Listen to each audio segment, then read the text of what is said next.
The library of Hollowspire Keep had not welcomed a stranger in 12 winters, and Briseida Kaur was trying very hard to pretend she was not afraid of it. She stood in the servants' corridor with a bucket in one hand and a bundle of polishing cloths tucked under her arm, waiting for the head steward to finish writing her name into the household ledger. The corridor smelled of cold stone and candle smoke, and something older beneath it. Something her grandmother would have called the smell of memory. Briseida had never believed in such things. She had believed in bread and rent and the small, careful life she had stitched together in the lower town, and when the posting had appeared on the notice board offering 3 silver pieces a week for a woman willing to clean a room no one else would enter, she had only thought of the silver. Now, standing in a corridor that seemed to breathe, she was thinking of other things. "Cor," the steward said, not looking up from his ledger. "Daughter of no recorded house, orphaned at the founding hospice of Low Brennar, employed 3 years at the candlemaker's, 2 years at the weaver's, 1 year at the Thistle Inn. Is this correct?" "Yes, sir." "You are here because Mistress Ulven refused the post." "So I was told." Mistress Ulven refused because the last girl who cleaned the king's study left in the middle of the night and was never seen again. He finally looked up, and his eyes were the color of weak tea. "I tell you this so you understand what you are accepting." Brisseda's throat tightened, but she did not let her face move. She had learned very young that the world ate women who showed what they felt, and she had decided, a long time ago, that she would not be eaten. "I understand, sir. You will clean only the outer chamber. You will not touch the desk. You will not touch the shelves above the hearth. You will not open the cabinet behind the black curtain. You will not open any book, not even to dust it. You will sweep. You will polish. You will leave. 3 silver a week, paid on the 7th day. Do you accept?" "I accept." He closed the ledger as if closing a door. "Then follow me, Mistress Kaur. The king is at the western border and will not return for 11 days. You have that long to prove you can be trusted in his private rooms." The climb to the study was longer than Brisida expected. The steward led her up a winding stair inside the north tower, past landings lit by blue glass lanterns, past tapestries whose threads had been so carefully preserved they still showed the red of old blood and the green of old forests. On the 4th landing she passed a mirror set into the wall, and for the space of a single breath she did not recognize the woman in its glass. The woman in the glass had her face, her dark hair pinned into a plain knot, her gray servant's dress. But the woman in the glass was looking at her as if she had been waiting, as if she knew her. Brisetta blinked, and the moment passed. The woman in the mirror was only herself again, startled and tired. "Keep walking, Mistress Kaur." She kept walking. The study was at the top of the tower, behind a door of black wood bound in iron. The steward did not open it. He set a brass key in her palm with the solemnity of a man handing over a weapon. One more thing," he said. "Whatever you think you hear in that room, you did not hear it. Whatever you think you see, you did not see it. The king does not tolerate gossip, and I do not tolerate servants who cannot keep their own minds. Do you understand?" "I understand, sir." "Then I wish you a long life, Mistress Kaur. Longer than the last girl's, at any rate." He left her alone in front of the door. Brisida stood for a long moment with the key in her hand. The corridor behind her was empty. The only sound was the slow settling of old wood somewhere above her head. She thought of the 3 silver pieces. She thought of her rent. She thought of the small, bright window of the room she shared above the tanner's yard, and the plant her mother had given her the year before she died. The only thing she had left of her mother, and she thought, very clearly, that she was not the kind of woman who ran from doors. She turned the key. The lock opened without resistance, as if it had been waiting. The study was not what she had expected. She had expected grandeur, the kind of room a king would keep for his private thoughts. Gilt and velvet and trophies. Instead, she stepped into a long, narrow chamber lined floor to ceiling with books. So many books that the walls themselves seemed to lean inward under their weight. There was a hearth with a fire laid, but not lit. There was a single desk of dark polished wood, and a single chair behind it, and a single lamp burning very low. The air was warm, though she could not tell from where the warmth came. The air smelled of old paper and pine resin and, faintly, something she could not name. Something like rain falling on a field she had never walked in. She set her bucket down. She took a careful breath. "Well," she said to the empty room, because she had always spoken to empty rooms when she was afraid. "It is only dust." The room did not answer, but she had the distinct impression that it had heard her. She worked through the morning. She polished the floor along the edges where the steward had told her to polish. She wiped the window glass. She refilled the lamp oil from the small flask she had been given. She did not touch the desk. She did not touch the shelves above the hearth. She did not look at the cabinet behind the black curtain, though she could feel it the whole time, the way a person feels someone watching them from across a street. At midday, she stopped to eat the bread she had brought in her apron pocket. She sat on the small wooden stool by the door, because sitting in any of the room's real chairs would have felt like trespassing, and she chewed slowly and looked at the books. The books were arranged by color: red leather, then brown, then green, then black. Some spines bore titles she did not recognize. Some bore no titles at all. One shelf, she noticed, held nothing but identical volumes, all bound in the same dark blue cloth. She counted them without meaning to. 42. 42 identical blue books on a single shelf, and not a single word on any of their spines. She told herself she did not care what was in them. She finished her bread. She returned to her cloth and her polish. She worked for another hour in silence. And then the cabinet opened. It did not creak. It did not groan. The black curtain simply stirred, as if a breeze had passed through a room with no windows open, and when the curtain settled again, the cabinet behind it stood ajar.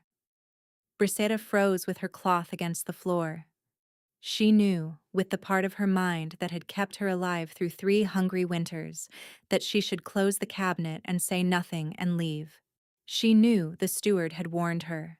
She knew the last girl had vanished. She knew, she knew, she knew. She stood up anyway, because on the middle shelf of the cabinet, in the soft blue light that came from nowhere, sat a single book. It was bound in the same dark blue cloth as the 42 on the shelf. But this one had a title.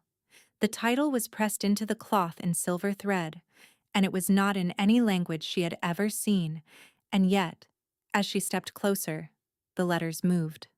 They rearranged themselves on the cover as she watched. They became letters she knew. They became a word she knew. They became a name she knew. They became her name. Briseida Kaur. Her hand moved before her mind caught up. She lifted the book from the shelf. It was warm. Warmer than a book should be. Warmer than her own skin. She carried it to the desk she had been forbidden to touch, and she set it down on the desk she had been forbidden to touch, and she opened it. The first page bore a date. The date was 31 years ago, 1 year before she had been born. The entry beneath the date was written in a strong, slanting hand, in ink that was still somehow wet at the edges, and it read, "I dreamed of her again last night. I do not know her name yet, but I know her face." She was standing in a field of white flowers, and she turned to me and she said, "You are late." I woke weeping. The council grows suspicious. I must stop writing these down. Briseida's hands began to shake. She turned the page. Another date. Another entry. I saw her today in a crowd at the harvest market. She was a child. She did not see me. I could not approach. The others would have noticed. She turned the page again and again and again. Every page was a dated entry. Every entry spoke of a woman he was searching for, a woman whose face he knew before he knew her name, a woman he had loved in dreams since he was a boy. The entries went forward in time. They went through her childhood. They described the orphanage in Lobrenar. They described the candlemaker's shop. They described the Thistle Inn. They described her. And then, near the end of the book, she found the entry that made her stop breathing. The date was today. Today's date, written in the same slanting hand, the ink still wet enough to smear when her finger brushed it. She comes to my study at midday. She will find this book. She will read these words. I have waited 31 years for her to read these words. I am sorry, Brisetta. I am so sorry for what has been done to you. Do not trust the one who sent you here. A floorboard creaked behind her. She had not heard the door open. She turned, slowly, the book still in her hands, and a man was standing in the doorway of the study. He was very tall. His hair was black and streaked at the temples with the first thread of silver. His eyes were the color of storm water, and they were fixed on her, and they were wet. You found it, he said, and his voice broke on the word. You actually found it. Brisetta's mouth opened. No sound came out. Behind him, at the far end of the corridor, she heard the fast, hard sound of boots on stone. Many boots, running boots, and beneath the running, a woman's voice she half recognized, calling the king's name, calling it with the sharp, bright urgency of someone who had just realized they were too late. The king did not turn toward the sound. He only looked at Brisetta, and at the book in her hands, and he whispered, "Run." She did not remember deciding to run. One moment she was standing in the study with the book burning faintly against her palms and the king's storm-water eyes fixed on hers. The next, she was in the servants' corridor, the book stuffed inside her apron against her ribs, the brass key abandoned on the floor behind her, her breath coming in sharp little tearing sounds that did not belong to her body. She heard the woman's voice again, closer now, and she heard the king say something she could not make out, and she heard a door slam, and then she was 3 flights down the tower stair, and the voices were above her, and she was still moving. She did not stop until she reached the kitchen yard, and even then she only stopped because her legs would not carry her farther. She pressed her back against the outer wall of the pantry. The cold stone bit through her dress. The book at her ribs was not cold. The book at her ribs was warm like a living thing, warm like a creature that had been waiting inside a shelf for 31 years to be held against a human heart, and she could feel it pulsing, faintly, in time with her own racing blood. She had to get out of the keep. She had no plan. She had only the 3 silver pieces she had not yet earned, the clothes on her body, and a book that should not exist, telling her to trust no one who had sent her to find it. The steward had sent her. The thought arrived in her mind with the clean clarity of a bell. The steward had sent her to that room. The steward had given her the key. The steward had told her, twice, that the last girl who cleaned the study had vanished in the night, and he had told her, as if he already knew what her own ending would be. Do not trust the one who sent you here. Brisetta pressed her hand against the book through the cloth of her apron and felt its warmth answer her. And she understood, with a certainty she could not explain, that the book was telling her the truth. She waited until the laundry cart rolled out through the servants' gate, and she walked beside it as if she belonged there, her head down, her apron pulled low over her hands. The gatekeepers did not stop her. Laundry carts were invisible. Servants were invisible. She had spent her whole life being invisible, and for the first time she was grateful for it. She walked for an hour without looking back. The road she took was not the road into the lower town. She could not go home. Whoever had sent her would know her home. She took instead the old pilgrim road that ran east along the river, the road that had been used when the keep still received pilgrims, the road that everyone had forgotten. She walked until the sun began to fall behind the hills.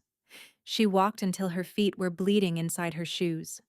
She walked until she found a small abandoned chapel at the bend of the river, a chapel with no roof and a door that had long since rotted off its hinges. And she went inside because she could not walk any farther. She sat down against the wall. She took the book out of her apron. In the dusk light, the silver thread on its cover still spelled her name. She opened it. She had to know. She had to know what else was in it. She had to know why a man she had never met had been writing about her for 31 years, why a room she had never entered had felt like it remembered her, why a mirror she had never looked into had looked back at her as if it knew her. She turned to a page at random. The entry was dated 19 years ago, the year she had turned 12. She is at the founding hospice in Lobrennar. I have sent the woman with the silver ring to watch over her. The woman with the silver ring will not tell me what she sees. She says only that the child is well and that I must not come. She says the child has been hidden for a reason I am not yet allowed to know. I am the king of a country of wolves and stars, and I am forbidden to approach a single girl in a single orphanage, and I obey, because I love the woman with the silver ring like my own blood, and because she has never once in my life lied to me about anything that mattered. I will obey her for 1 more year. Brisetta's hand flew to her own throat. She wore a silver ring on a chain around her neck. She had worn it since she was old enough to remember wearing anything. It had been given to her by the woman who had raised her in the founding hospice, the woman the other children had called Mother Velk, the woman who had died when Brisetta was 17, the woman who had whispered to her the night before she died, "One day you will need to forgive me, child, for the thing I did to keep you safe." Brisetta had never understood what she meant. She pulled the chain out of her collar now, with fingers that did not feel like her own, and she held the ring up in the last of the dusk light, and the ring was silver, and the ring was plain, and the ring was exactly the same silver as the thread on the book's cover. Something broke open inside her chest. Not grief. Not yet. Something worse. Something that felt like a door being found in a wall she had lived against her whole life. "Mother," she whispered to the dead woman who was not her mother. "Mother, what did you do?" The book did not answer, but when she turned the page again, the next entry was not from 19 years ago. The next entry was from today. And the ink, like the ink in the study, was still wet. She is reading this now. She has found the ring. She is beginning to remember. "Brisetta, if you can hear me through these pages, I need you to listen. The woman you called mother was your mother's own sister. She was one of the last true keepers. She hid you because my enemies learned the shape of the prophecy. They would have killed you in your cradle. She took you from your own mother's arms in a snowstorm and raised you as her own child, so that no hunter would find the one they were searching for. She died before she could bring you home. I have searched for you every day since. I am not your enemy. The one who sent you to my study is. The one who sent you to my study killed the last girl who found this book. The one who sent you to my study is in this keep tonight, and she is looking for you. And if she finds you before I do, she will put your body in the river before the sun rises." Brisetta closed the book with shaking hands. The dusk had become night while she was reading. The chapel around her was almost fully dark. Somewhere in the black beyond the rotted doorway, a nightbird called once, and then fell silent. Something was moving in the trees. She pressed herself flat against the chapel wall. She held the book against her chest. She did not breathe. The thing in the trees was a man. She could see the outline of him now, framed against the last gray band of sky, tall and broad and walking with the slow patience of a hunter who had already found what he was hunting. He was not the king. She knew that in her bones. This man was shorter, heavier, and he was alone, and he was carrying something long and thin in his right hand. "Mistress Kaur," the man called softly, "I mean you no harm. The steward sent me. He is worried about you.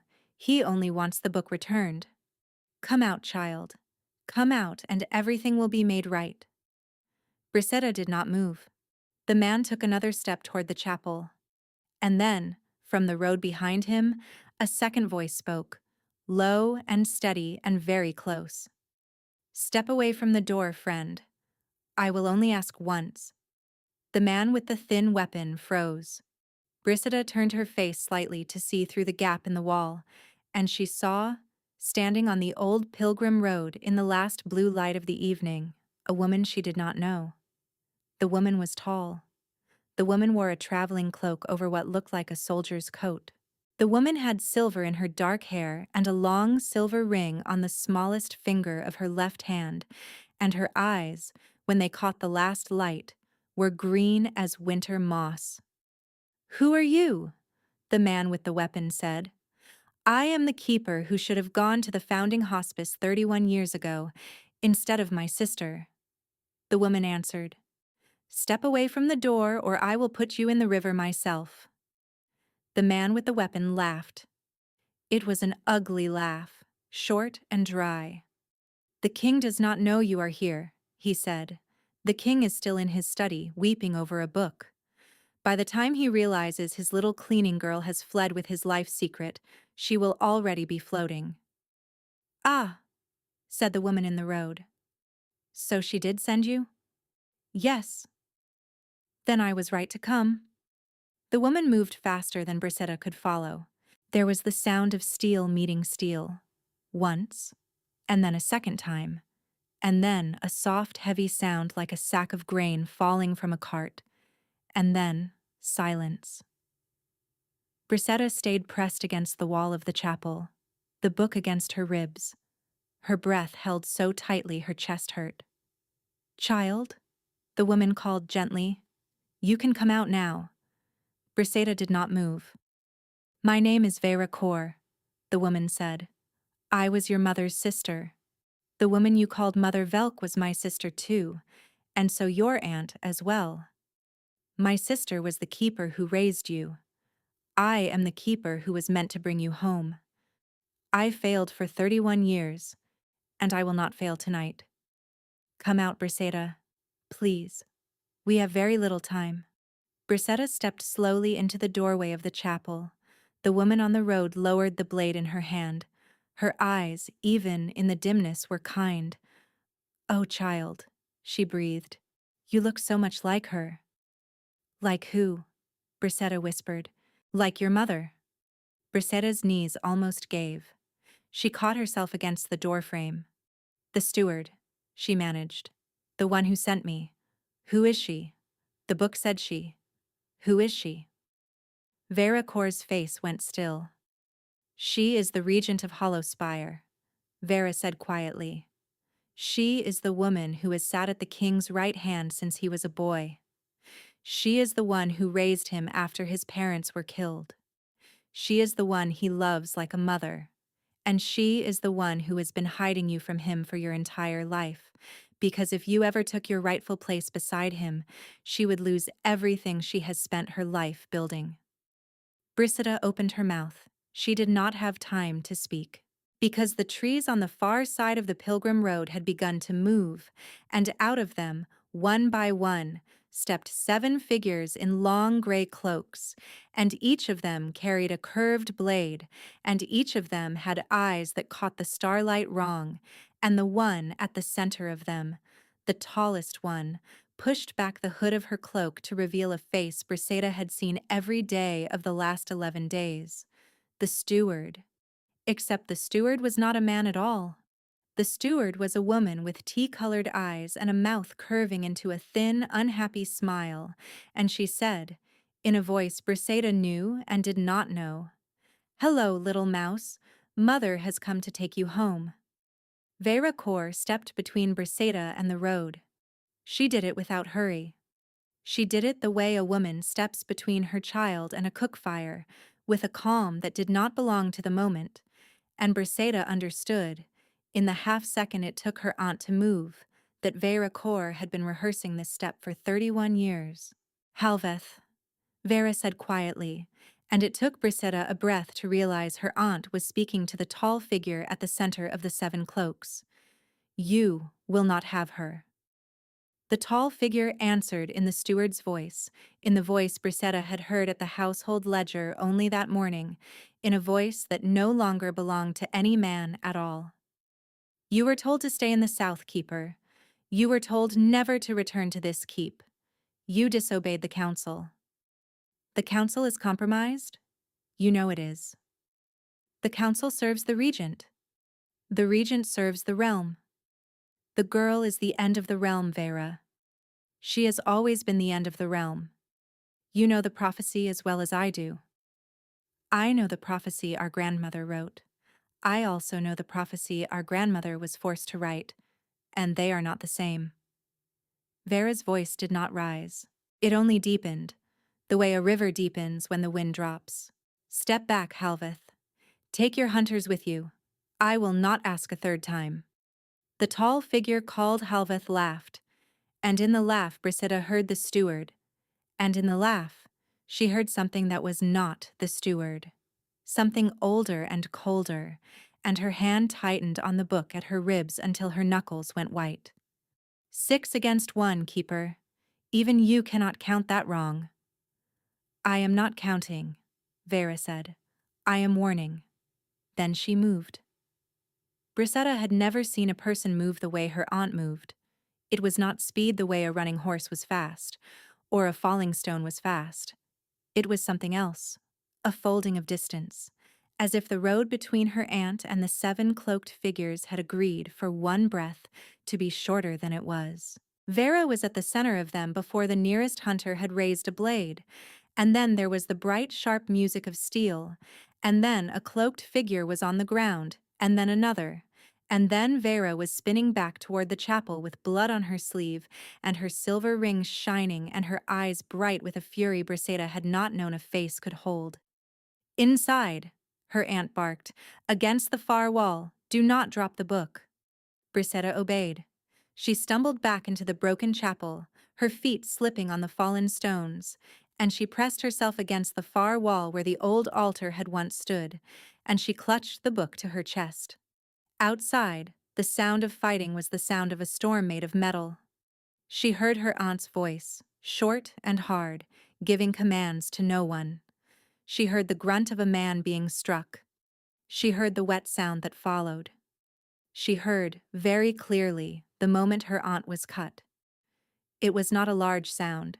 It was only a sharp indrawn breath, but Brisetta had lived long enough in the lower town to know the difference between a person who had been grazed and a person who had been opened, and the sound her aunt made was the second kind.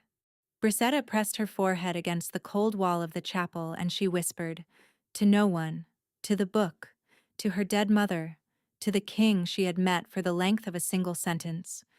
"Please, please, someone, help her." The book at her chest grew warm. Not the quiet warm of before. A rising warm, a kindling warm, like a hearthstone that had been cold for decades and was finally remembering its fire. She felt it through her dress. She felt it through her ribs. She felt it under her skin, and then inside her skin, and then inside her bones. And she made a small, startled sound, because it did not hurt. But it was not nothing, and she had spent her entire life being nothing. The book fell open in her hands. She had not opened it. The pages turned on their own. Fast. Faster. A wind passing through them, though there was no wind in the chapel, and they stopped on a page, near the end. A page that was empty. A page that had been empty until, as she watched, ink began to write itself across the paper in the slanting hand she had seen that morning in the king's study. "Daughter of the keeper," the ink wrote. "If you are reading this page, you are in danger you cannot answer. The record will answer for you. Speak the name I gave you in the first dream. Speak it aloud. Speak it now." Brisetta's mouth went dry. "I do not know the name," she whispered to the page.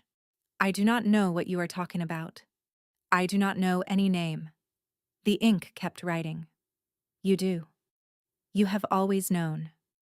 It is the name your mother spoke over your cradle before she gave you to my keeping. It is the name I spoke into the dark every night of my childhood. It is the name the wolves of Hollow Spire will answer to. Close your eyes, Brissida. Close your eyes and let the ring on your throat speak.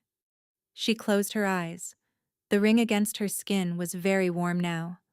Warm the way the book was warm. Warm the way, she realized with a shock that was almost a laugh. Her own blood was warm. As if they were the same thing. As if they had always been the same thing. And in the dark behind her eyelids, a memory she had never had before rose up to meet her like a hand reaching out of deep water. A woman's voice, younger than Mother Velk's, softer, closer. A woman's voice saying a name the way a prayer is said. My Sable, my little Sable, my brave girl. Briseda's eyes opened. Sable, she said aloud in the empty chapel, with the book open in her hands. The book flared. Light came out of it. Not candlelight, not lamplight. A pale, high, silvered light, the color of the moon on snow, and it rose up around her like water filling a cup, and she gasped. Not because it hurt, but because it did not. Because for the first time in her entire life, she could feel the shape of her own self, and the shape was larger than she had believed. Her hands were not shaking anymore. Her ribs did not ache. The raw place in her feet where her shoes had worn through during the long walk was closing, the skin knitting itself. And she could feel it knitting, and she could feel her hair lifting away from her scalp, and she could feel the stone wall behind her humming faintly, as if the keep itself had just noticed she existed. Outside the chapel, the fighting had gone quiet. Brissida stepped through the doorway with the book open in her hands and the silvered light rising off her skin. Her aunt was on one knee in the road, one hand pressed to her side, her blade buried point down in the packed earth beside her. 3 of the hunters were on the ground and did not seem likely to stand again. 4 were still on their feet. The tall one, Halveth, the one who had been the steward, stood at the center of the 4 with her curved blade dripping slow into the dust. Halveth's tea-colored eyes moved from Vera to Brissida, and for the first time that night, something moved across her face that Brissida understood as fear. Impossible, Halveth said softly. You never triggered the record. You never triggered the record. My lady said it could not be triggered without the king. Your lady lied, Brissida answered, and her voice did not sound like her own voice, and she did not care. Step away from my aunt. Little mouse, put that book down. Step away from my aunt. Halveth raised her blade. Brissida did not move. She did not know how to fight. She had never in her life held a weapon. But the book in her hands was humming now, a low, steady hum that was climbing higher by the breath, and she understood, without being told, that the record did not need her to know how to fight. The record had been waiting 31 years to answer a question, and the question had just been asked, and the question was, what happens to the woman who tries to kill a keeper's daughter on the pilgrim road at dusk? The book answered. The silver light that had been rising off Briseda's skin flowed down her arms and into the pages, and out of the pages it poured in a wide, slow wave, and the wave rolled across the road like a tide, and it did not touch her aunt, and it did not touch her. And when it touched the 4 cloaked figures, they were no longer 4 cloaked figures. They were 4 shapes on their knees in the dirt, clutching at their ears, their curved blades fallen from their hands, and above them the tall one, Halveth, was still standing, but barely, her jaw clenched against a sound she could not name and could not bear. What are you? Halveth gasped. I do not know yet, Brissida said honestly, but you are going to tell me what you did to my mother, or I am going to let this book decide what happens to you. Halveth laughed, and the laugh was wet, and the laugh had blood in it. Your mother, she said. Oh, little mouse. Your mother begged my lady for her life. Your mother begged on her knees in the snow for the life of a child the prophecy said would unmake a kingdom. My lady was merciful. My lady let her live long enough to give you to the keeper. My lady is always merciful. You will see, when she meets you, how merciful she can be. Who is she? You know who she is. Say her name. Halveth smiled with bloody teeth, and she said a name.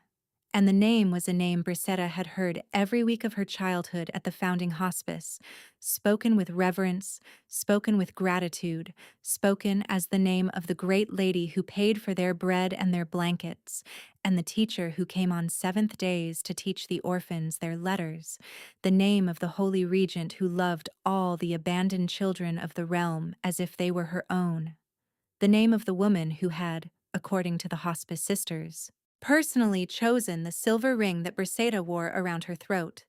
The name hit Brisetta like a blow. She staggered. The silver light around her flickered, the book in her hands dimmed by a single shade. And in the half-breath that her aunt was distracted by watching Brisetta stagger, Halveth moved. She did not move toward Brisetta. She moved toward Vera. Brisetta saw it happen in pieces, the curved blade snatched up from the dirt. Her aunt still on one knee, looking up too late, the blade rising, her aunt's hand going for her own sword and not reaching it in time, the blade coming down. No! Brisetta screamed. The book screamed with her. The silver light did not roll this time. It burst. A single hard pulse. A shock of sound and brightness that knocked Halveth off her feet and threw her 10 paces down the road. And when Halveth struck the ground, she did not move again. But her blade had already fallen. Vera Kor was on her back in the dirt, her hand pressed to her throat, and the blood coming through her fingers was very dark in the starlight, and Brisetta dropped the book and ran to her, and fell to her knees in the road and put her own hands over her aunt's hands, and her aunt looked up at her with eyes the color of winter moss and whispered, "Sable, Sable, look at me. Listen. No, no, no, please, no. Listen, the king is coming. I sent word before I left the keep. He is coming down the pilgrim road with everything he has. You must stay alive until he reaches you. Do you understand me? You must stay alive. Do not talk like that. Vera, aunt, do not talk like that. Sable, look at the ring. Look at the ring on your throat." Brisetta looked. The silver ring was glowing. It was glowing the same color as the book had glowed. It was glowing the way, she understood with a sick, slow horror, her aunt's ring had glowed before Halveth's blade. "It is a beacon," Vera whispered. "It has always been a beacon. For him. Only for him." The regent did not know. The regent never knew. "She gave you a ring she could not read because my sister enchanted it before she gave it to you, and the regent thought it was only silver. And oh child, your mother was so clever. Your mother was so clever. Stay alive, stay alive, stay until him." Her aunt's hand went slack. Brisetta sat in the cold road with her aunt's head in her lap, and her aunt's blood on her dress, and the ring at her throat burning like a small white star. And she did not cry, because crying required a self she did not currently possess. And instead, she looked up at the empty stretch of road ahead of her, the road that led back to Hollow Spire Keep, and she listened. She heard it before she saw it. Hooves, a great many hooves, running. And beneath the hooves, something else. Something that was not a horse. Something larger. Something that shook the ground the way only one kind of thing shook the ground in the old songs her aunt had just taught her how to remember. A wolf was running down the pilgrim road, a wolf the size of a cart horse, black as the space between stars, its breath steaming white in the night air, its eyes the color of storm water, and it was coming for her, and it was not slowing down. The wolf reached her in the space between two heartbeats. Brisetta did not move. She could not have moved if the road had opened beneath her. She sat in the dirt with her aunt's weight against her thigh and her aunt's blood drying on her hands and the silver ring at her throat burning like a small sun, and the enormous black creature crossed the last 20 paces of road in a single bound and skidded to a halt in front of her, so close that the steam of its breath washed over her face, so close that she could see herself reflected in the wet dark of its eye. It was not looking at her, as a hunter looks at prey. It was looking at her the way a man looks at a door he has been pounding on for 31 years, the moment before it finally opens. Then, slowly, very slowly, the wolf lowered its enormous head and pressed its nose against the ring at her throat. The ring flared once, as if greeting it, and went out. The wolf sank to its belly in the road. Its great sides heaved, and between one breath and the next, the shape of it unmade itself, fur giving way to skin, paws to hands. And the man she had met for the length of a single sentence in the doorway of his own study was on his knees in the dirt in front of her, bare-chested and shaking, his hand outstretched but not quite touching her, as if he did not yet have permission. "Sable," he whispered. The word hit her harder than the blade had hit her aunt. "That is not my name," she said, and her voice was a stranger's voice. "My name is Brissetta Core." "Yes. Yes, it is. And also the other. Both are yours. They were always both yours." She looked down at her aunt. The mossy eyes were open and empty. The throat beneath her hands had stopped moving. Somewhere behind her, in the broken chapel, the record lay open on the altar stone, and she could feel it the way a person feels the ocean from a cliff top, a vast and patient thing that had finished what it came to do and was waiting now for her to decide what came next. "She is dead," Brissetta said. The king's face crumpled. He did not try to hide it. He bent forward until his forehead almost touched the road, and he made a sound in his chest that Brissetta had never heard a grown man make, a low, torn sound that did not have a word in it, and she understood, with a clarity that cut her, that he had loved her aunt. He had loved the woman dying in her lap. He had loved her for years and years, and the woman had failed him for 31 of those years, and he had never stopped loving her for it. "Vera," he said when he could speak again. "Oh, Vera, I told you to send for me. I told you never to ride the South Road alone." "She did send for you," Brissetta said. "She said she did." "She did." He lifted his head.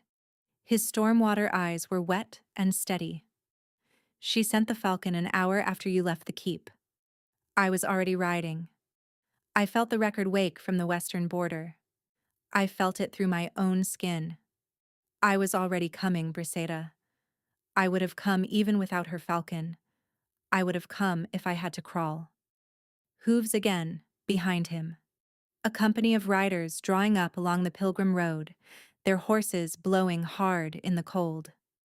Brissetta did not look at them. She could not look anywhere but at the man in front of her, the man whose name she did not know yet, the man who had written her name into a book for 3 decades. "What is your name?" she asked him, and she heard how small her own voice had become. He blinked, as if the question had surprised him.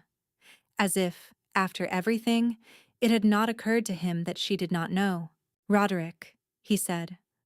"Roderick of Hollowspire, king of the reach of Morrowfell, son of Aldemar and Cealine, ward of the Lady Regent Esau, and the fool who waited for you." "Roderick." She said the name, and it felt impossible in her mouth. "Roderick, I have no idea who I am. I know. I do not know what the record is. I do not know what a keeper is. I do not know why my mother begged on her knees in the snow. I do not know why the woman who raised me called me her little Sable, and then gave me a different name, and let me grow up thinking I was no one. I do not know why you have been writing about me since before I was born, and I do not know why you are kneeling in the dirt of a pilgrim road in front of a cleaning girl, And I do not know why when you say the word sable, something inside me that has been asleep my whole life wakes up. I know, Briseda. I know. Then tell me.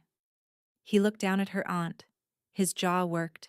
Then he looked up, and he held out both his hands to her, palm up, not demanding, only offering. Let me take her home first, he said quietly. Let me take Vera home, and I will tell you everything before morning. I swear it on her body. I swear it on the record. I swear it on the last 31 years of my life. Everything, Brisetta. Every piece of it. No more hiding. She was not ready to put her hands in his. She knew that. He seemed to know it too. He only waited, his palms open, the cold of the road and the warmth of the still close wolf he had been rising between them in the air.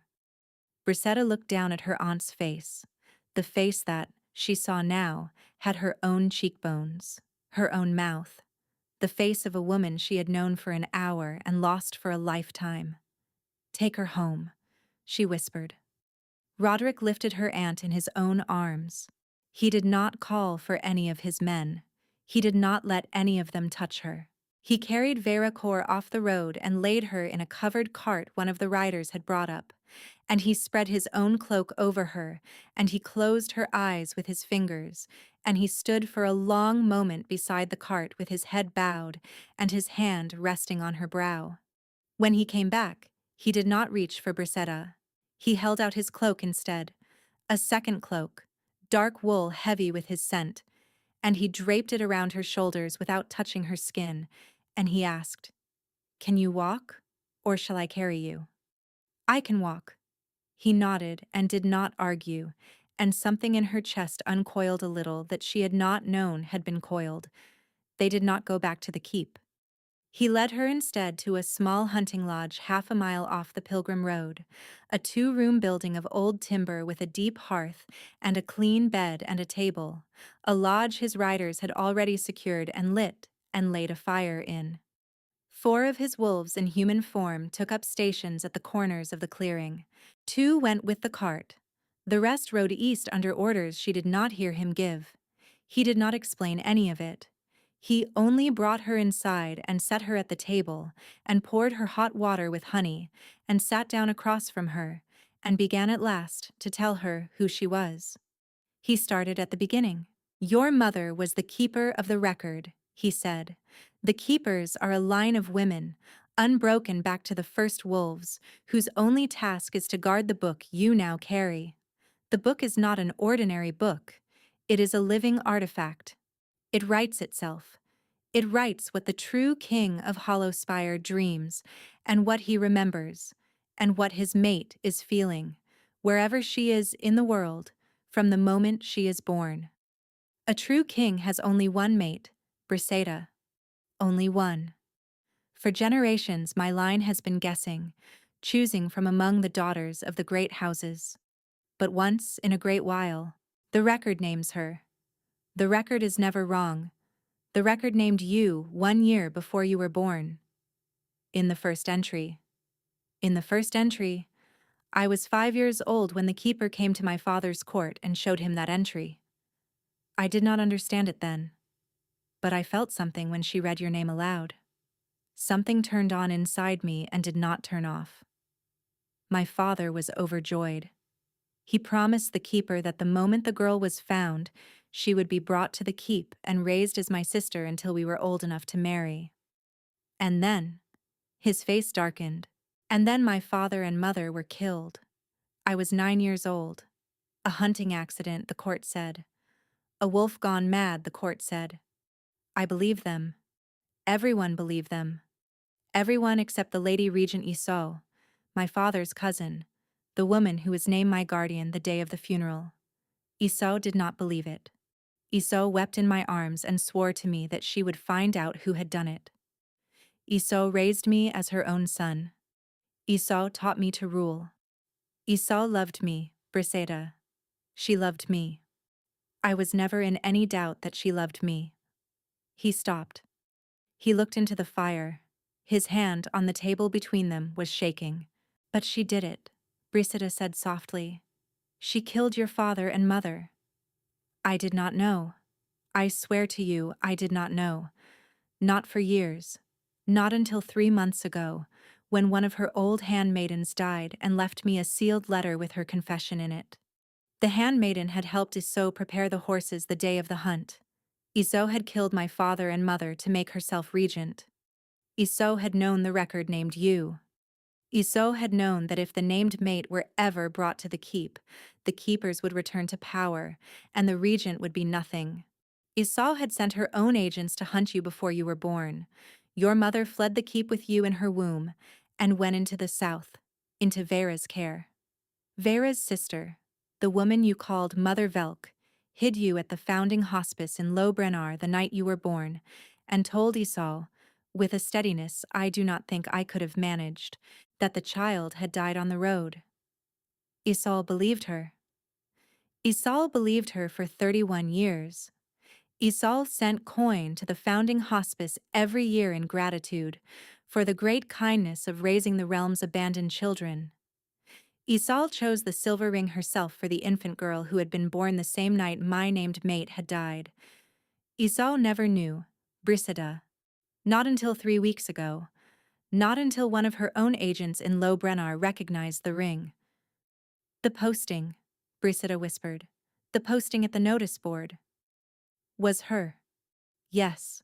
She wanted you brought inside the keep, where she could see you. Where she could be certain. Where, if you were the one, she could arrange your accident under her own roof. She did not believe the handmaiden's letter had reached me. She did not know I had read it. She did not know that the moment I learned your name, I took the record out of the private vault and set it in my study and wrote in it every day and dared her to read it. Because I wanted her to read it. Because I wanted her to know I knew. Why did you not arrest her the day you read the letter? Because I had no proof she would not have destroyed. Because half my court are her people. Because if I moved against her before I had the record awake and the named mate standing beside me, I would have started a civil war with the wolves of the old houses on her side. I needed you, Briseda. I needed you to walk into that study and open that book. Because only a keeper's true daughter can wake the record, and the moment the record wakes, every wolf of the old blood in the reach of Morofel feels it, and every one of them knows who the true queen is. And Isal loses her army without a blade being drawn. Brisida stared at him. You used me as bait. Yes. He did not flinch. I used you as bait. I put you in a room with a book that would wake to your touch, and I waited to see if she would try to kill you in my own keep. She did. Halveth was her steward. Halveth was the one she sent to fetch the girl the last time. Halveth is the one who put the last cleaning girl in the river, because the last cleaning girl was a decoy of mine, and Esau knew it.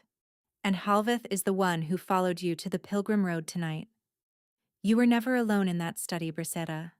You were never alone for one breath of this entire day. Vera was watching from the south.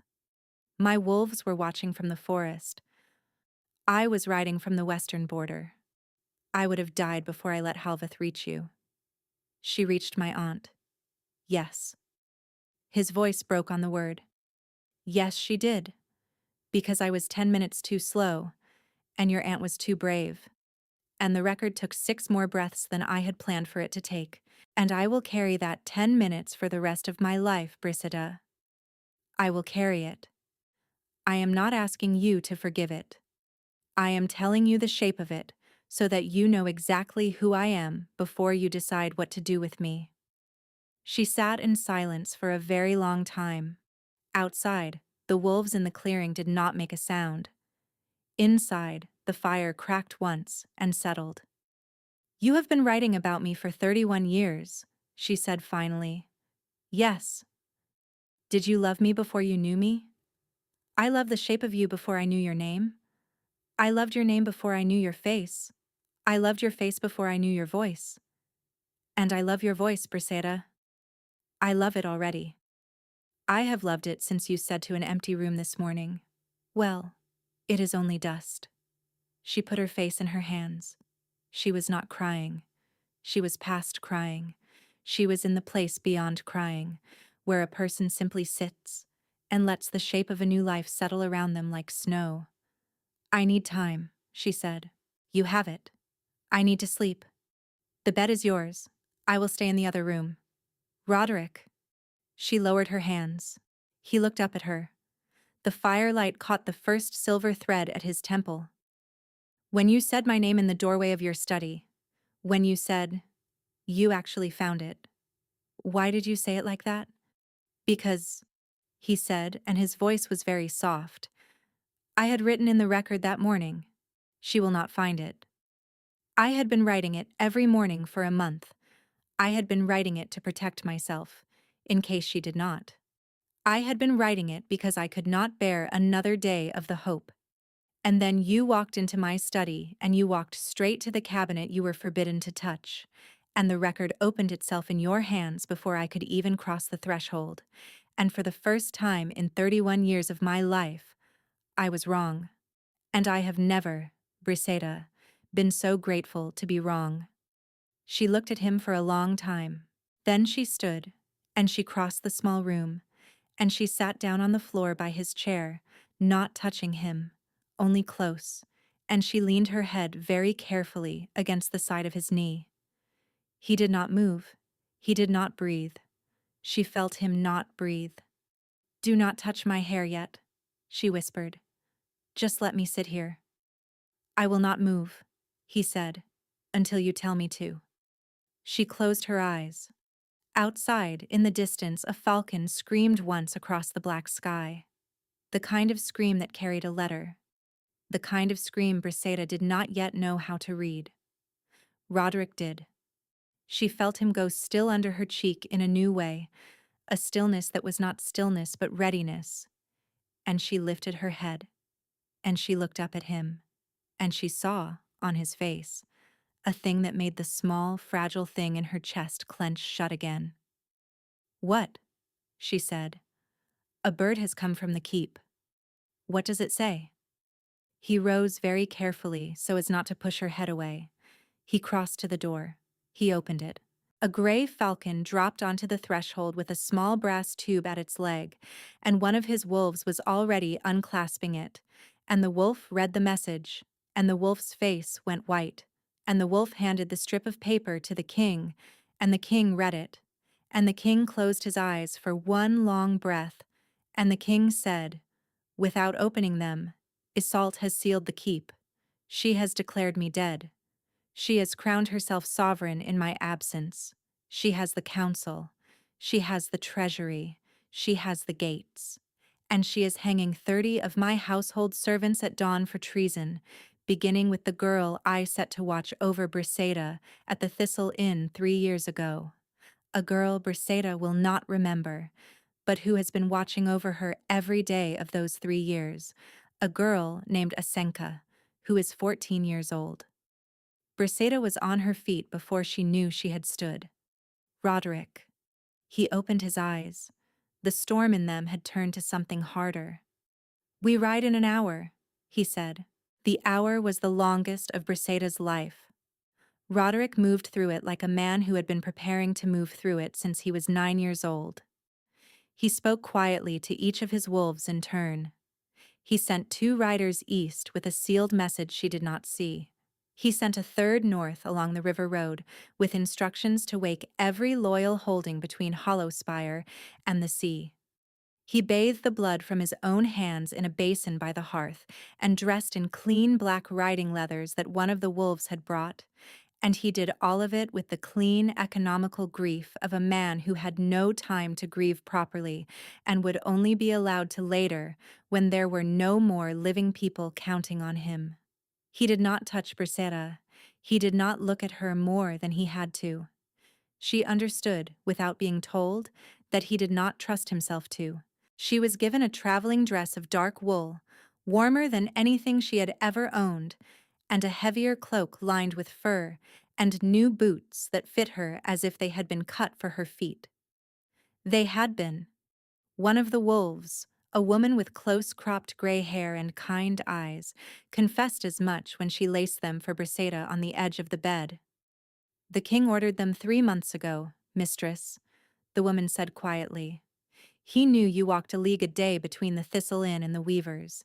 He wanted you to have shoes that did not wear through. Brissida did not know what to say to that. She said thank you. The woman nodded without looking up, and finished the laces, and left her alone. She sat on the edge of the bed in her new boots, holding the record against her chest, and for the first time since she had opened the cabinet that morning, she let herself feel the full weight of it. A girl she did not remember was going to hang at dawn for watching over her. A city she had lived beside her whole life was about to burn for her sake. A man she had met that morning loved her with a patience she did not know how to answer. A woman who had been her mother in every way that counted had lied to her every day for 17 years, and had died still lying, and had been right to do so. She did not cry. She was not ready yet. She stood up and went out into the clearing. Roderick was already mounted on a horse the size of a small hill, and he reached down without a word when she approached him, and she set her hand in his, and he lifted her up in front of him as easily as if she weighed nothing. His arm came around her waist to steady her. It was the first time he had touched her since the road. She felt it through the wool of her dress as a slow, warm line against her ribs, and she felt the record, which she had tucked inside her cloak, pulse once against her heart in answer, and she thought, a little wildly, so that is what the book has been waiting for. That answering pulse. You will sleep against my chest if you need to, Roderick said, low, close to her ear. I will not drop you. I know. He touched his heel to the horse's flank. The horse turned. The wolves around them fell into formation without a sound. They rode out of the clearing as a single dark shape against the starlight, and the pilgrim road unfolded beneath them, and the night opened its mouth and swallowed them whole. He had said they would reach Hollow Spire by dawn. He had said nothing about what the ride itself would do to her. Because as the horse's hooves ate the miles, and as the cold air rushed past her face, and as Roderick's steady heartbeat thudded against her back, the memories began to come. They did not come all at once. They came the way water comes up through cracks in old stone, a little at a time, from places Brissida had not known were leaking. She saw, for a breath, a woman with dark hair braiding flowers into a child's hair in a garden she had never been in. She saw, for another breath, a fire pit ringed with white stones, and a tall man laughing, and a small wooden wolf carved from pine, pressed into her own small hand. She saw a lullaby. She did not remember the words. She remembered the tune, and the tune was in her own throat before she understood she was humming it. Roderick's arm tightened around her. "What song is that?" he asked. "I do not know. It is the lullaby my mother sang to me. I have not heard it since I was 9 years old." Brissida stopped humming. She pressed the back of her hand against her mouth. "She would have sung it to you," Roderick said quietly after a moment. "She sang it to every child of Hollow Spire. She visited the orphanages herself, Brissida. If you were at the founding hospice before you were 2 years old, she sang it to you. She held you in her arms and sang it to you. She did not know who you were. The keeper had not told her yet. But she held you." Brisetta's eyes filled. She did not let the tears fall. Not yet. "Keep riding," she whispered. He kept riding. They changed horses twice, at small holdings where wolves who wore no livery and spoke no more than necessary led the old mounts away and led new ones into the yard. At the second holding, an older woman with the bearing of a priestess came out of the door and looked at Brissida for a long moment without speaking, and then sank to one knee in the mud, and then pressed her forehead to the earth, and whispered something in a language Brissida did not know. "Rise," Roderick said quietly above her. The woman rose. Her eyes were wet. "She is the image of her mother," the woman said. "Forgive me. I had to see for myself." "Who are you?" Brissida asked her. "I was your mother's second keeper, lady. I held you on the night you were born. I carried you from Hollow Spire to the South Road in a basket on my back. I have been waiting to see your face for 31 years. Brissida did not trust her voice. She inclined her head. The older woman bowed again and stepped back, and the fresh horse was brought forward, and they rode on. The second thing that happened on the ride was worse than the memories. They were perhaps 3 hours from the capital, crossing a low ridge that overlooked a long moonlit valley, when Brissetta saw the town below them and the word for it rose up in her throat before her mind caught up. Eldermere, she said aloud. Roderick went still behind her. You have never been to Eldermere, he said carefully. I know. Eldermere has not been called Eldermere in 27 years. It was renamed after the regent took power. It is called Isol's Ford now. The old name was struck from every map in the realm. I know. Then how? She did not answer, because she did not know. She only knew that the word Eldermere was in her mouth like a taste from a meal she had eaten in another life, and she knew, the way she had known her own name when Roderick said it, that the town below had once been hers in some way she did not yet understand. Who lived in Eldermere? She asked. Roderick was silent for a long moment. Your mother, he said at last. Your mother was born there. Her family held the town for 9 generations. Isao had them killed the year before my parents were killed. She burned their holding to the ground and renamed the town after herself, and told the realm the old keeper line had been murdered by bandits. There were no bandits, Brissetta. There never were. Brissetta looked down at the valley. The town slept in its small lights. Somewhere down there, if her mother had lived, she would have grown up. She would have run those streets barefoot. She would have known the name of every miller and every blacksmith. She would have been a girl with a home. I want it back, she said quietly. What? I want the town's name back. When this is over, when she is gone, I want Eldermere on the maps again. Roderick's arm tightened around her. She felt him press his face, just for a breath, against the crown of her head. Not a kiss. Something more careful than a kiss. You will have it, he said. You will have all of it back, Brissida. Every name she took, every house she burned, every child she hid. I swear it to you. They crested the last ridge before dawn. Hollow spire rose out of the mist below, its black towers against a sky the color of old pearl, its walls torchlit, its gates sealed. And on the flat stretch of field before the main gate, where the common market stood on feast days, Brissida could see, even from this distance, a long line of wooden scaffolds that had not been there yesterday, 30 of them, evenly spaced, men in the livery of the regent moving among them with the slow, deliberate cruelty of people setting out chairs for a banquet. Roderick drew his horse to a halt on the ridge. His wolves drew up around him in silence. Captain, he said, to the gray-haired woman who had laced Briseda's boots the night before. Sire. What is the count at the gate? 400 of her personal guard on the walls, 2 companies in the forecourt, the old council sealed inside the throne room, the household servants, including the girl Asenka, held under guard in the south court. The gibbets are being prepared for a public hanging at first light. She has declared the execution a spectacle of state. The common people have been ordered to attend. How many of our people inside? Nearly 1,000, sire, but scattered. She has separated them by design. And outside. Every wolf of the old blood within a day's ride, sire. They have been moving through the forest since midnight. They await your horn. Roderick nodded slowly. His face, in the gray dawn light, was the face of a man who had come to the end of a long patience. I want her alive, he said. That is the only order I give about her. I want Isao alive. Whatever else happens, no wolf touches her throat. She will answer to a keeper, and the keeper will decide. Understood, sire. He turned his head. He looked down at Brissida in front of him. That will be you, he said quietly. If you want it. You are the last keeper of the record. The decision is yours.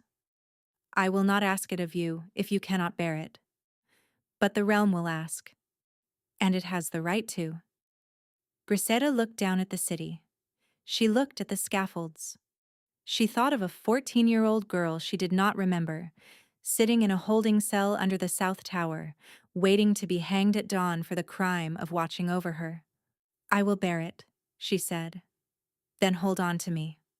She gripped his wrist where it crossed her waist. He raised his free hand and set it to his lips, and he blew a long, clean note that was not a horn, that was only his own breath, and yet the sound rolled out across the valley and into the forests and into the hills. And from every direction at once, wolves began to answer him. Not men in human form. Wolves. Hundreds of them. Their voices rising in a single unbroken howl that filled the whole basin of Hollowspire from wall to wall, and on the walls the regent's guards ran to their posts, and below, at the scaffolds, the hangmen looked up from their ropes for the first time, and in the south court, Brisetta could almost feel a 14-year-old girl lifted her head. Roderick urged the horse forward. His wolves came with him. Behind them, from the tree line, more came, and more, and more. The sun crested the ridge, the first arrow flew, and from the highest window of the North Tower, where a woman in white stood watching the valley fill with wolves, Brisetta saw, across half a mile of open air, a face she had seen every week of her childhood in a painted icon on the wall of the founding hospice, a face she had kissed with the reverence of a child kissing a saint, the face of the great lady who had chosen her silver ring. The regent Iseult looked down from her tower, and she smiled. The first arrow struck the earth 10 paces in front of Roderick's horse. It was a warning, not a kill shot, and Roderick read it the way a reader reads a familiar word. He did not slow, he did not flinch. He only lifted one hand, and the wolves behind him spread into a wide arc across the field, and he turned his head a fraction and spoke into the wind so only Brisetta would hear. She wants parley. She will offer terms. Do not answer her. Let me answer. All right. If anything she says reaches your heart, you will know it. Hold on to the record. The record will tell you what is true. All right. The gates of Hollowspire did not open. A single small postern in the main gate did. 6 figures walked out of it, unarmed, or appearing to be, and one of them carried a white flag on a short pole, and one of them was the regent herself, Lady Iseult of Hollowspire, walking across her own killing field with her chin lifted and her gray eyes shining and her silver hair loose down her back in the old style of the first queens of the realm. Brisetta felt her stomach turn over. The regent walked with the posture of a woman who had been walking into thrones her entire life. She wore white. She always wore white. Brisetta remembered suddenly, a child's memory rising up unbidden. The lady comes to the hospice in white. And the lady is so kind. The lady wears white because she is pure of heart. Brisetta had believed it. Every orphan in Low Brenner had believed it. Roderick halted the column 20 paces from her. He did not dismount. Iseult, he said. Roderick. She smiled at him. It was a warm, sad, motherly smile, the smile Brisetta had seen 100 times on the lady's icon face, and Brisetta felt a piece of her own childhood tear itself open against that smile. You should not have come back. This is my keep. This was never your keep, my love. It was mine. I let you sit in it because I loved you. I taught you how to rule because I loved you. I chose your advisors. I wrote your treaties. I arranged your borders. And I did all of it so that you would be a good king and a happy man and never, never have to know what the throne really costs. And then the keeper's whelp crawled out of a hospice in Low Brenner, and you lost your mind. She tilted her head. The motherly smile held. I had to act, Roderick. I had to protect the realm. I will step down when you are yourself again. I give you my word. You killed my parents. The smile did not move. I loved your parents. I grieved them the longest of anyone. I raised you as my own because I grieved them. You have read a forged letter, Roderick. A forged letter from a bitter old handmaiden who hated me for reasons I would not distress you with. You killed Veracor on the Pilgrim Road 6 hours ago. For the first time, the smile flickered. That is a lie. I carried her body off the road myself. That is a lie. Veracor has been dead for 20 years. She died in the south of fever. I attended her funeral. You attended an empty casket. She has been in the south protecting her niece. Her niece, Isolde. The child you have been paying to feed and clothe at Lo Brenard for 31 years because you thought you were keeping your own conscience clean. The child is sitting on this horse in front of me. Look at her. Look at her face. Look at her mother's face. And Isolde, for the first time, looked. She looked at Briseida the way a person looks at a sentence they had considered closed. Her gray eyes moved across Briseida's features slowly, carefully, the way a jeweler examines a stone, and Briseida saw the exact moment the regent recognized her mother in her face. The moment was very small. It was only a small, quick drawing in of breath. But after that moment the motherly smile was gone, and what remained in its place was a stillness that had no warmth in it at all. Well, Isolde said softly, well, that is inconvenient. Come down from your tower, Isolde, Roderick said. Lay down your guard. Release my household. Walk out of this gate and kneel, and you will have a keeper's judgment, which is more mercy than you gave my mother. Oh, child, Isolde laughed. The laugh was almost gentle. You know I cannot. I know you will not. There is a difference. Then you know what happens next. The regent turned her gaze back to Briseida. Her voice changed. It went softer. It went, horribly, kinder. Sable. That is your true name. Sable of Eldermere. Do you remember me, little one?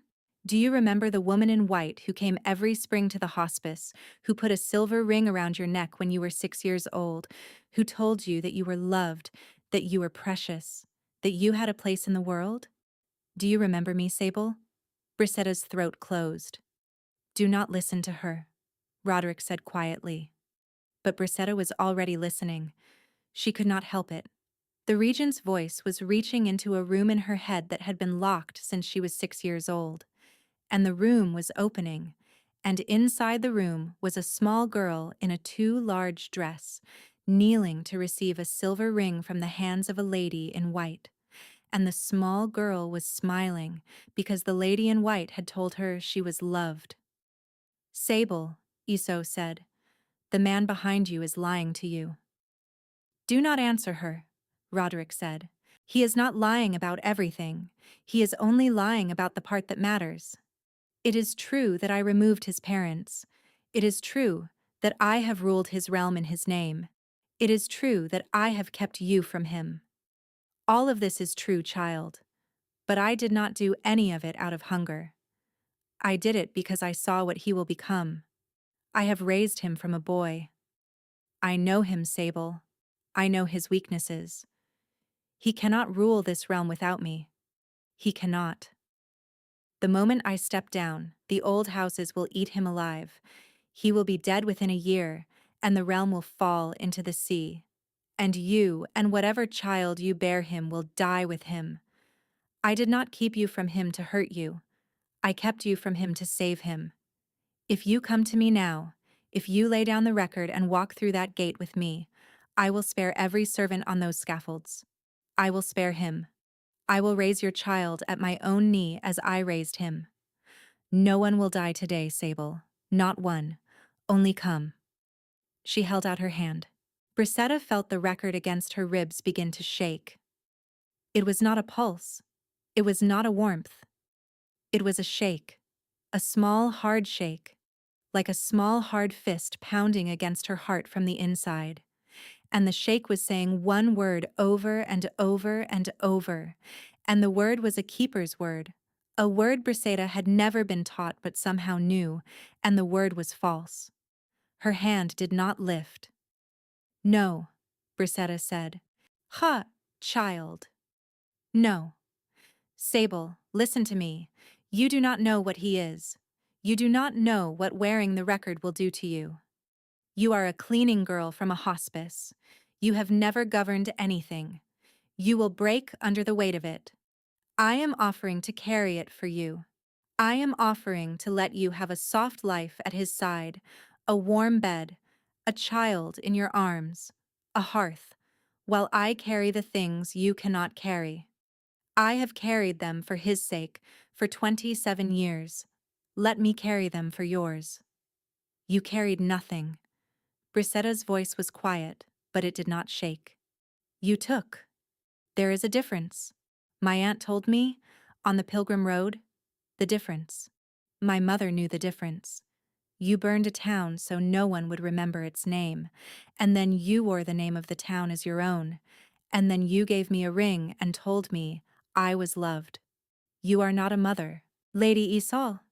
You are a woman who has been hungry her whole life and who taught herself to call the hunger love. I am not coming through that gate. Isol's face changed. The softness peeled off it like bark off a dead tree. What remained underneath was a face Briseda had never seen before on any painted icon, a face of such old, cold fury that even the horse beneath her shifted and blew. Very well, the regent said. She raised her hand. On the walls, 100 bows bent. Roderick moved faster than any of them. His horn was at his lips before Briseda saw him lift it, and the note he blew was not the calling note of the dawn. It was a killing note. 3 long and 1 short. And at the far end of the field, the great main gate of Hollowspire shuddered and groaned, because on the inside of it, 6 of Roderick's wolves who had slipped in the night before were throwing their shoulders against the bar, and the bar gave, and the gate swung inward, and behind it, in the forecourt, the old loyal guard who had been pretending for 3 weeks to serve the regent dropped their regent's cloaks in the mud and drew their true blades. The field erupted. Roderick wheeled his horse. He pressed Briseda down against his chest with one hand and drew a short blade with the other and shouted something to his captain that Briseda could not hear over the rising roar. And then they were moving, a black spear driving toward the gate, and around them the wolves of the old blood came out of the trees in a dark tide, and the air was suddenly full of arrows, and one struck the side of Roderick's horse, and the horse screamed and stumbled, and Briseda felt the great body begin to go down. Roderick swung her off the saddle before they hit the ground.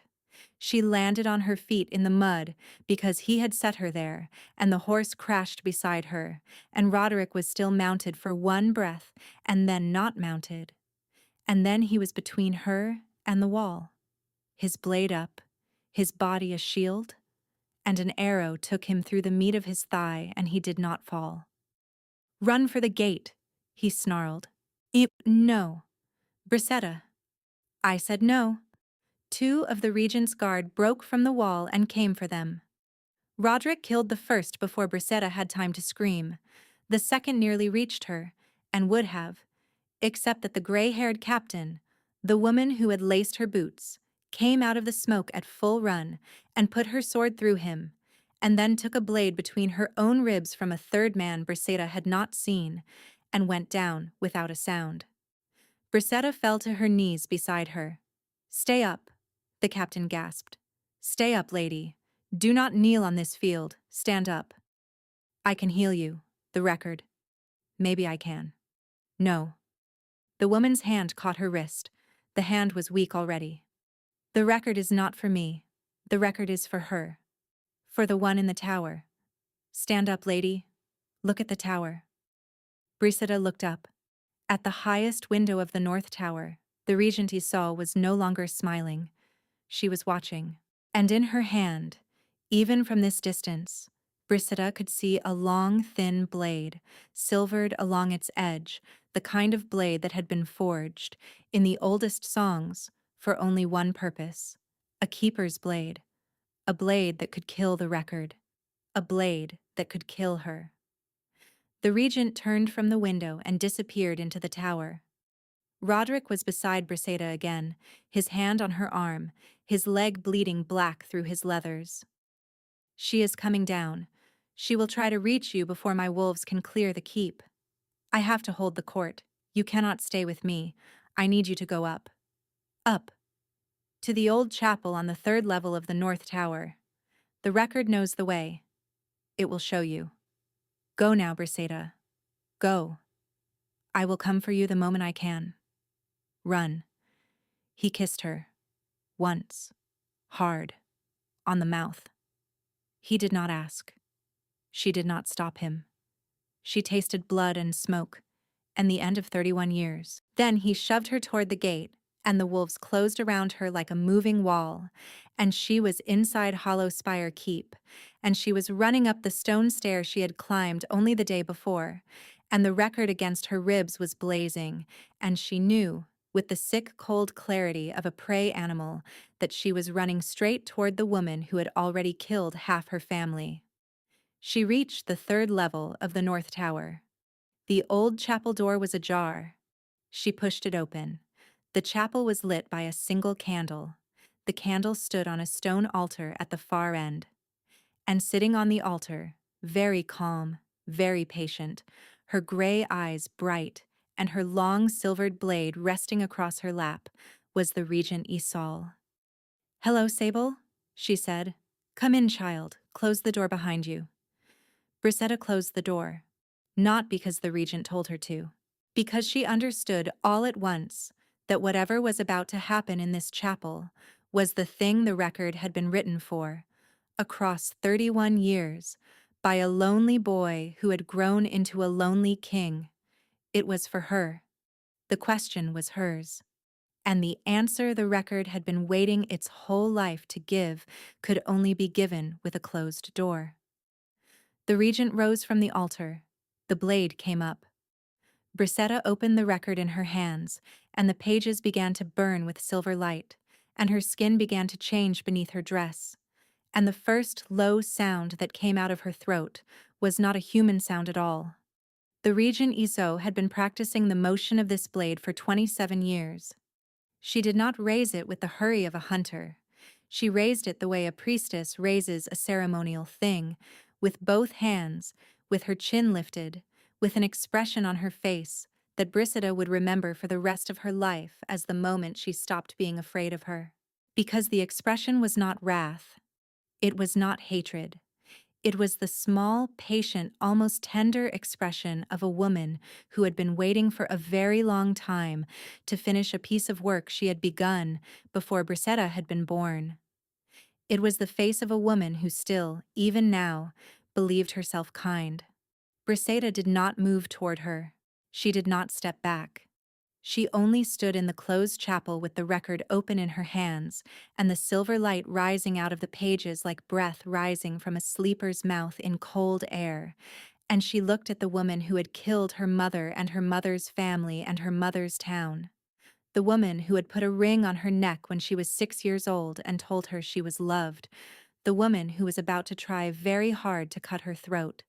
And she felt for the first time since she had walked into a library that remembered her, completely still. "Put the book down, Sable," the regent said gently. "It will be easier for both of us." "No. You do not understand what you are holding, child. The record was not made to be held by a living keeper. It was made to be guarded by one. There is a difference. No girl your age has ever opened it awake. It will unmake you before it finishes answering you. Let me take it from you. Let me finish what I started. I will not hurt the king. I swear it on my own life. I only need the book." "You have never sworn anything on your own life that you did not break by morning." The regent smiled sadly. "That is your aunt speaking, not you." "It is me speaking, Isol. You do not know me. You have never known me. You have only known the shape of the child you were afraid of, and I am not that child anymore." The regent's face tightened. She struck. She was faster than Briseida had expected a woman of her age to be. The blade moved in a single clean silver arc, aimed at the hand that held the record, because she did not want to kill Briseida yet, only to sever the book from her, to let it fall, to let the bond go quiet.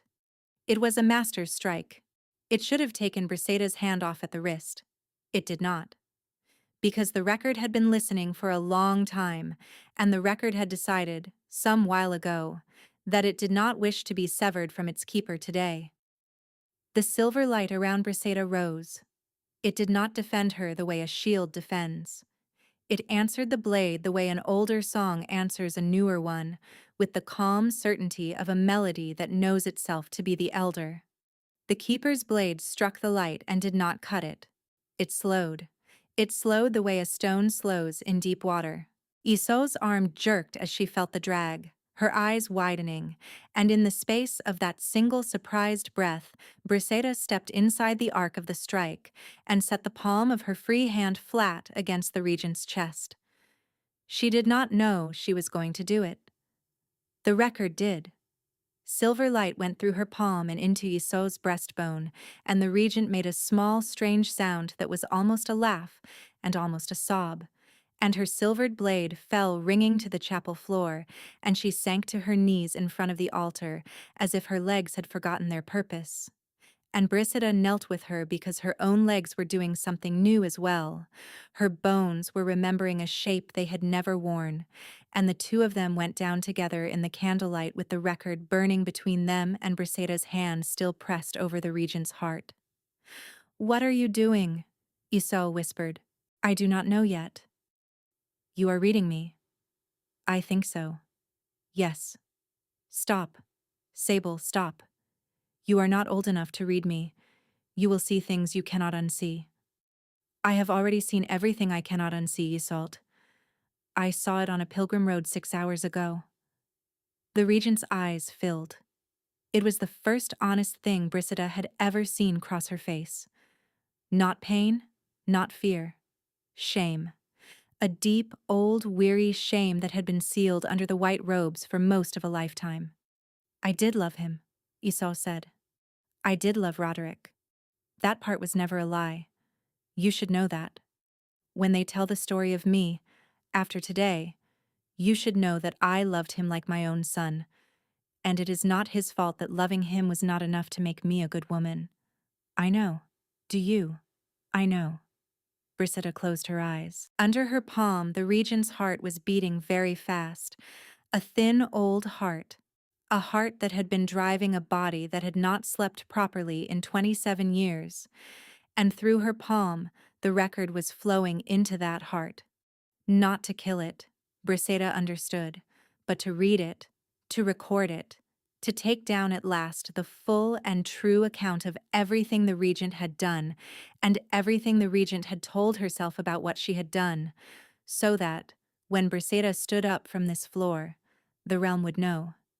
Every town, every house, every orphan. The regent could not run from any of it anymore. The record would right her. That was the keeper's oldest work, and Briseida understood, kneeling there, that she had been born to do it. "This will not kill you," she said quietly, to the woman under her hand. "I do not have the right to kill you, and I do not want it. You will live, Isol. You will live a long time, and every morning, for the rest of your life, you will wake up knowing that the realm knows exactly who you were. You will wake up in a cell, and you will wake up in the truth, and you will not be able to tell yourself the story of the good woman in white anymore. That is your judgment. That is a keeper's judgment. Take it." The regent bowed her head.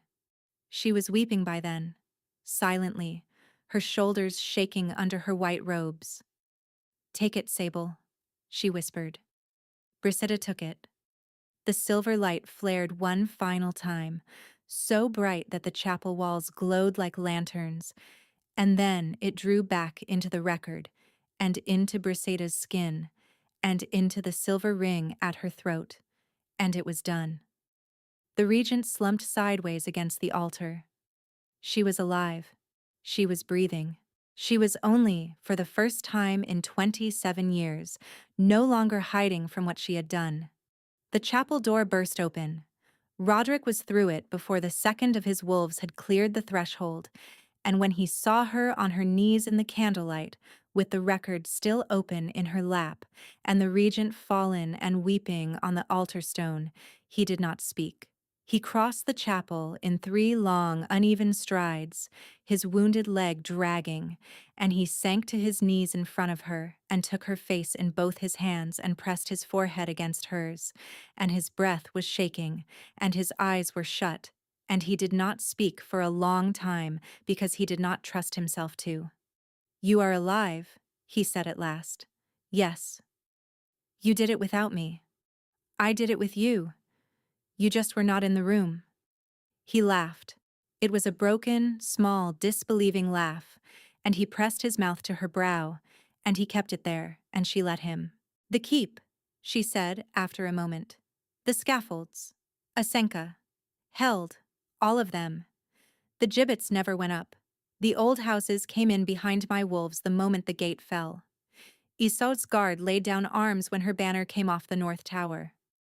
No one hanged this morning, Brisetta. Not one. The girl, Asenka, she is only 14. She is with the captain. The captain lived. The blade missed her heart by a finger's width. She is already giving orders from a cot in the south court as if she had never been cut at all." Brisetta let out a breath that seemed to come from the bottom of a very deep well. "Good," she said. "Yes. Roderick. Yes. Take me out of this chapel. I do not want to be in this room anymore. I want the sky." He lifted her. He was limping. He lifted her anyway, one arm under her knees, the other around her back, the record tucked against her chest between them, and he carried her out of the chapel and down the stone stair and through the long corridors of the keep that Brisetta had only the day before been climbing with a bucket in her hand. His wolves moved around them like a tide parting. Servants she did not know stepped aside with their hands pressed to their hearts, and some of them were weeping, and some of them were only looking at her with a long, still wonder, as if they were seeing a story they had been told in childhood walk past them in the flesh. The old council, Brisetta learned later, had come spilling out of the throne room the moment the gate fell, and had seen the shape of the record in the hands of the young woman being carried through their corridors, and had done the only thing that old men of the old blood knew to do when they saw a keeper walk, which was to stand very quietly against the walls and bow their heads. Roderick did not take her to the throne room. He took her out. He carried her through a small door off the west gallery that Brisetta had not known existed, and down a flight of steps, and into a walled garden that had not been tended in many years, a garden full of white flowers gone wild and stone benches gone mossy, and a small round pool at its center that still held a little winter water. He set her down on one of the stone benches. He did not let go of her hand. "Your mother's garden," he said. "She planted it the year she was named keeper. She was 15. Isolde had it sealed behind a false wall after the burning of Eldermere. I had it opened again 3 weeks ago, in case. In case. In case you ever sat in it." Brisetta looked around her.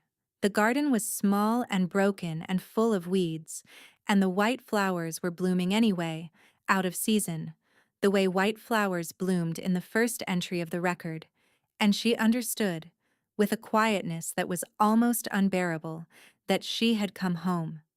She put her face in her hands, and finally, she cried.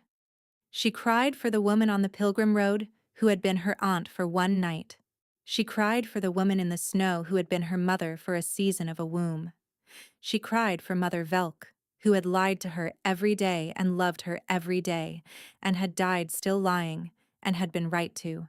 She cried for the small girl in the too large dress at the founding hospice, who had knelt to receive a silver ring from a woman in white, and had believed, for 25 years afterwards, that she had been chosen out of love.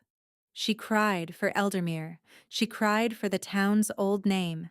She cried for the 30 scaffolds that had not gone up, and for Asenka, and for the gray-haired captain, and for the boy of 9 who had been told that his mother had died in a hunting accident. She cried for Roderick. She cried for the 31 years of his writing. She cried until she could not breathe, and then she cried more. And Roderick did not try to stop her. He only sat beside her with his wounded leg stretched out on the moss and his hand, dry and warm and steady, folded around hers, and he let her weep out the first grief of her life. The grief that had been waiting in her ribs since she was 2 days old, the grief of having been a child who did not know what had been taken from her. When she was done, he did not make her speak. He only turned her hand over in his and traced, very gently, the line of her palm with his thumb. "I have a confession," he said quietly. She laughed a wet, small laugh. "Another one." "Yes, another one. I hope it will be the last for a while." "Go on." "When I set that posting at the notice board in Low Brennar 3 weeks ago, I wrote the wages myself. I wrote 3 silver a week because I knew you would take 3 silver. I knew, because I have been reading a small book for 3 years, that one of my wolves in the lower town has been keeping for me, about everything you did every day. I knew what rent you paid. I knew what bread you bought. I knew what the plant on your window meant to you, because I knew it was the last thing your mother gave you. I knew you would walk half a league in worn boots before you would ask anyone for help. I set 3 silver because 3 silver was exactly enough to make you come. Roderick, I am not asking you to forgive it. I am telling you because I promised I would stop hiding from you, and that is the last thing I was still hiding." She looked at him. His stormwater eyes were steady. They were also afraid. It was a small, honest fear, the fear of a man who had just handed a woman the final thing she could use against him, and was waiting, quietly, to see if she would. She lifted his hand and she pressed her lips to the back of his knuckles, and she held it there for a long time. "Thank you for telling me," she said. "You are not angry." "I am very tired, Roderick. I will be angry later, perhaps, for an hour. And then I will not be angry anymore, because you are right. 3 silver was exactly enough to make me come, and I came. And I would have stayed in that lower town for the rest of my life, if you had not set that posting, and I would have died without ever knowing my own name. So, 3 silver was the price of my life, and you paid it, and I will not be angry about the price of my life." He pressed his forehead to hers again. She felt him breathing out slowly. "Marry me," he said. She blinked. "Now. Not now. When you have rested. When the keep has rested. When Eldermere is on the maps again, and Asenka is on her feet, and Iseult is in her cell, and the garden has been tended, and you have had 1 full season to decide that you want me, not because the record said so, but because you do." "Roderick." "Yes."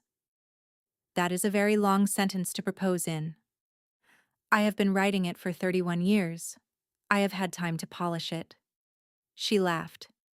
It was the first real laugh of her life, she thought, and it startled something in her that she had not known was still capable of starting, and Roderick smiled, and she leaned her head against his shoulder, and the white flowers in her mother's garden moved a little in the morning air, and for the first time in her life, Brisetta Cor was not afraid of what tomorrow would cost her.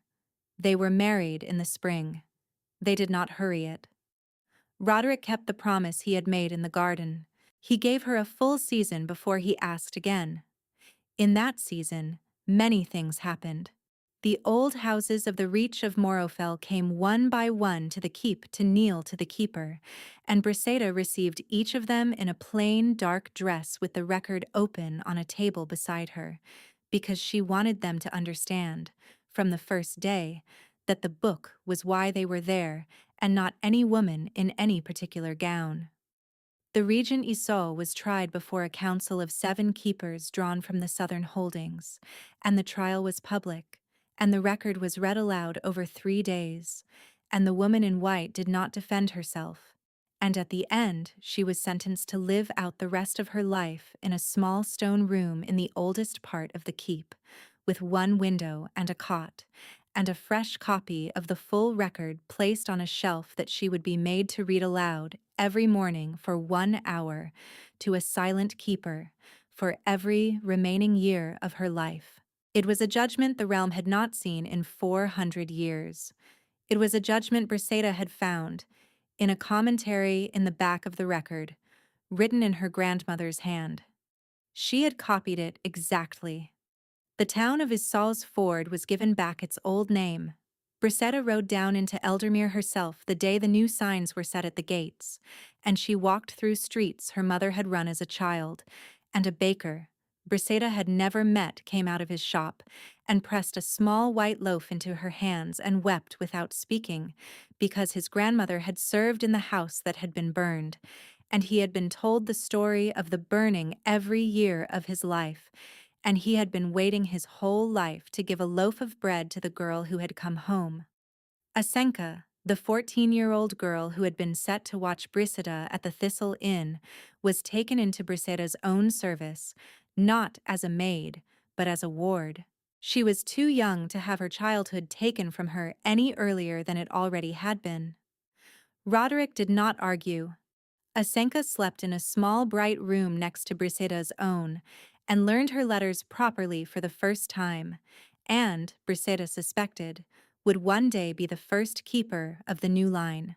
The gray-haired captain, whose name turned out to be Marenka, recovered slowly and badly, and never quite moved her left arm right again, and insisted on lacing Briseda's boots for her every morning of the first season, because she said it was what she had earned the right to do. The book that had been called The Record, the book that had known Briseda's name for 31 years, the book that had written itself every night for as long as Roderick had been old enough to dream, was laid on a stone shelf in the private library of the keep on the morning of Briseda's wedding. Its pages, for the first time in its long life, were blank. Roderick, seeing it, frowned for a moment in a way Briseda did not understand. "It is empty," he said. "Yes. Is that ordinary?" "It is, actually. The commentary in the back said it would be." She ran her fingers along the silver thread on the cover, which no longer spelled her name, which had returned to the moving letters she had not been able to read on the first day. "The record writes until the named mate is named. Until she is home. Until she has claimed her life.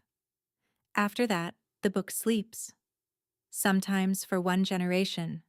Sometimes for 10. The next time it wakes, it will wake for someone else. Someone we will not live to meet. That is a strange grief. It is a good grief. It is the grief of a story that does not need us anymore. They were married in her mother's garden, which had been tended for 4 months by a small, quiet gardener whom Roderick had personally paid too much money, and the white flowers were in bloom properly for the first time in 27 years. She wore a dress of pale wool with a silver ring at her throat, the same ring that had been on her neck since she was 6 years old, and Roderick wore the simplest black he could find in his wardrobe, because she had asked him not to wear a crown. The crown, she had told him, would only get in the way of the kissing. He had agreed. Their daughter was born in the first cold month of the next winter. They named her Vera. 2 years later, a son came. They named him Aldemar, after Roderick's father, and he had stormwater eyes and a laugh that made the keep's old stones feel younger than they had in centuries. The children grew up knowing exactly who their mother was. They grew up knowing where they came from. They grew up with the full story written out in a small, clean history Briseda herself kept on a shelf by their schoolroom, a history that did not soften any of it, because Briseda had decided very early that her children would not grow up on kind lies the way she had. They learned the names of Mother Velk, and Vera, and Marenka, and Asenka, and the gray-haired captain and the baker in Eldermere, and they learned the names of the 30 servants who had not been hanged, and they learned also the name of the woman in white. because Briseda believed that a child who did not know what had been almost done to their family could not properly appreciate the peace they lived in. They visited Eldermere once a year. They never visited the cell at the oldest part of the keep. Their mother visited it for them, once a week, for many years, and sat on a small stool in the corner of the stone room and listened to an old woman in plain gray read aloud, in a voice that got thinner every year, from a book that was the story of her life. And Briseda never once in all those years said anything to the woman on the cot. That was not her work. Her work was only to listen. Keepers listened. That was, in the end, what a keeper was. The Regent Isou lived 11 more years. The morning she died, Briseda was the only person in the room. She stood for a long time at the side of the cot, and then she went to the window, and she opened it, and she let the air of the keep in, and she said nothing for a while, and then she said, quietly, to the body on the cot, "I hope you rest now." That was all. On a bright morning in the 12th year of her marriage, Briseda climbed the North Tower alone. She did not often do so. The tower had bad memories for her. But on that morning she felt the slow, warm pull of an old thing waking under her ribs, the way the record had once pulled at her on the Pilgrim Road, and she knew, the way a keeper knew, that she was being called. She climbed the winding stair past the 4th landing, and the mirror, that had once, on her first day in the keep, looked at her as if it knew her. She paused at the mirror this time. She looked into it. The woman in the glass looked back. The woman in the glass had silver threads at her temples now, and small lines at the corners of her eyes, and she was smiling, because the woman in the glass had finally become someone the woman outside the glass was glad to recognize. She climbed the rest of the way. The door of the study was not locked. It never was anymore. She pushed it open. The long, narrow room opened before her, lined floor to ceiling with books, the hearth low, the lamp burning the way it always burned. She crossed to the cabinet behind the black curtain, which she had restored herself 3 winters earlier, because Roderick had wanted to tear it out, and she had told him no, because not all old things needed to be torn out. Some needed to be kept, carefully, as a reminder. She drew the curtain back. The shelf was empty, as she had left it. Except it was not, quite, empty anymore. A new book had appeared on the middle shelf. A book bound in pale cloth. A book she had not put there. A book whose cover bore no title and no thread, but only a small round space where a title would one day be, Waiting. Briseda stood for a long time in the blue light of the cabinet. She did not take the book down. It was not for her to take. It was for whoever it was for, in whatever generation the record decided to wake next, for whatever lonely child of the reach of Morofell would one day be old enough to dream a face they had not yet met. She only laid her hand, very gently, on the pale cover. "I hope they come home sooner than I did," she said. Then she closed the curtain and she went down the tower, and she walked back into the bright garden where her husband was sitting on a stone bench with their son on his shoulders, and their daughter trying to braid a white flower into his hair, and he looked up at her as she came down the path. And his face was the face of a man who had spent 31 years learning how to wait, and who had spent every year since learning how not to have to anymore. He held out his hand. She took it. She sat down beside him in her mother's garden, in her own life, and the white flowers moved in the afternoon air, and their daughter said, "Mama, you are late." And Briseda laughed, because it was the first sentence of the first dream, spoken at last by the right voice, and she bent and kissed the small, serious face of her daughter, and she answered, exactly as her own heart had once answered, without knowing that it knew. "I am sorry, my love," she said. "I came as fast as I could. Thank you so much for listening. I hope this story stayed with you.